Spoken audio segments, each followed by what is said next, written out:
कधी कधी कर्म काय असतं ना, ते कर्माचं आपल्याला लगेच फळ भेटतं. आता कर्म केलं तर त्याचं फळ भेटतं. कर्म इज इक्वल टू फळ.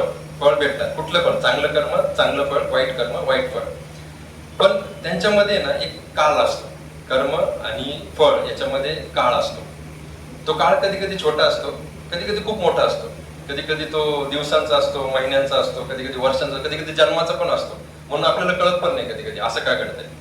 जसं आता सपोज मी इथं जाळ आहे, जाळामध्ये हात घालण्याची जर मी कर्म केलं तर लगेच तत्क्षणात मला त्याचं फळ भेटेल. माझा हात लगेच जळेल, तत्क्षणात लगेच जळेल माझा हात.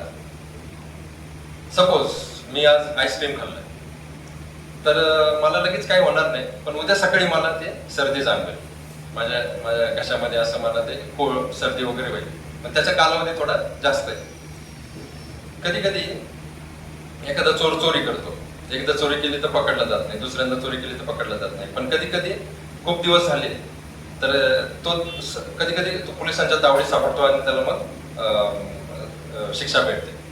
आता एखादा स्मोकर असतो, विडी फुकणारा वगैरे, तो कितीतरी वर्ष स्मोकिंग करतो, त्याला काहीच होत नाही. पण काही वर्ष गेल्यानंतर, खूप काळ लोटल्यानंतर त्याला कॅन्सर होतो. म्हणजे त्या स्मोकिंगचं फळ त्याला खूप वर्षाने भेटतं.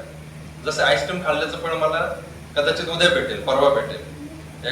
जाळामध्ये हात टाकल्याचं फळ मला लगेच भेटेल. तसंच ते स्मोकिंग किंवा एखादा दारू पिणार आहे, तो दारू पिणारा जो आहे तो दारू पितो म्हणजे आनंदात एकदम, त्याचं फळ म्हणजे जे आहे लिव्हर खराब होणं वगैरे, ते त्याला खूप वर्षाने पण भेटू शकतं. आणि कधी कधी असे फळ असतात की वर्ष तर सोडाच, कधी कधी एका जन्माचं फळ दुसऱ्या जन्मात पण आपल्याला भोगावं लागतं. ही खूप प्रसिद्ध कथा आहे धृतराष्ट्राची, कदाचित तुम्ही ऐकली असेल. धृतराष्ट्र जेव्हा त्याचे 100 मुलं युद्धामध्ये मारले गेले तेव्हा त्यांनी कृष्णाकडे प्रश्न केला की कृष्णा, मला एवढं दुःख का झालं बरं? माझे 100 मुलं मारले गेले, 100 मुलं, एक मुलगा मेला तर त्याचं दुःख एवढं आहे, माझे 100 मुलं मेले, मला एवढं दुःख का झालंय? मला एवढं दुःख का सोसावं लागलं? मग कृष्णाने त्याला सांगितलं, हे बघ, 50 जन्मापूर्वी, म्हणजे आता तू धृतराष्ट्र आहे, पण 50 जन्मापूर्वी तू एक शिकारी होतास आणि शिकार करण्यासाठी तू जंगलामध्ये गेला होतास. आणि जंगलामध्ये तू काय केलं, ते एक पक्षी दिसला तुला, त्या पक्षाला तू बाण मारला, पण तो पक्षी उडून गेला. मग तो चिडला तिथे, पण पक्षाने तिथं त्याची 100 पिल्लं होती तिथं पक्षाची. तो एवढा चिडला की तो त्या सगळ्या 100 पक्ष्यांना तिथं मारून टाकलं लगेच.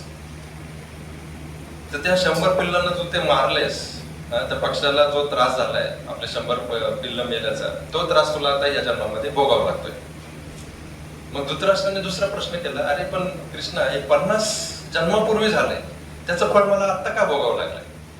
मग कृष्णाने काय सांगितलं की हे बघ, कुठल्या पण गोष्टीसाठी तुझ्या मागे एक कर्म लागतं. म्हणजे सपोज आता एखादा मुलगा, एखादा आईला, आई वडिलांना मुलगा व्हायचा असेल तर मुलगा होण्यासाठी एक पुण्य लागतं आपल्या पदरी. तर ते पुण्य नसेल तर तो मुलगा होऊ शकत नाही, कारण कुठली पण क्रिया असते त्याच्या मागे काहीतरी बॅकिंग लागतं कर्माचं. तर एक मुलगा होण्यासाठी एक ठराविक पुण्य लागतं. तुला तर 100 पुत्र व्हायचे होते, तर 100 पुत्र होण्यासाठी तुला जेवढं पुण्य कर्म करावं लागलं त्याच्यामध्ये तुझे 50 जीवन गेले. म्हणजे बघा, ते 50 जीवन काय गेले, कारण त्याला ते 100 पुत्र होण्यासाठी जे पुण्य कमवायचं होतं त्यासाठी 50 वर्ष लागली. असं झालं तुझ्या बाबतीत. तर म्हणे अरे असं असतं. म्हणजे बघा, कर्माचं हे खूप गणित खूप विचित्र असतं, हे आपल्याला समजत नाही सहजासहजी.